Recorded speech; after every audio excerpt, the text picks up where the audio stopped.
Latte art is a journey, but no matter how simple or complex the pattern, they all require three things: well-extracted espresso, microfoam textured milk, and a lot of practice.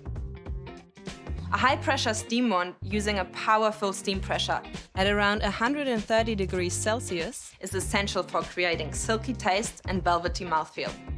And without it, latte art is not possible. To help you master latte art, we've created a training cup to get you started. The circular lines at the base indicate the espresso volume for a single and double shot. The curved line on the wall helps guide you when pouring microfoam.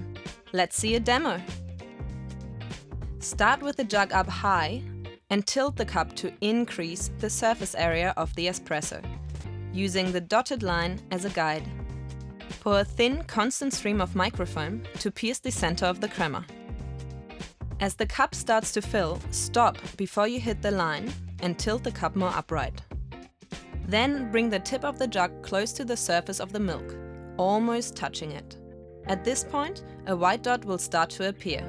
Keep steadily pouring, making the dot larger.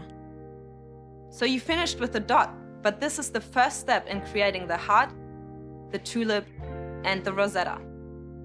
Good luck with the journey. Find out more about our latte art training cups at breville.com.au.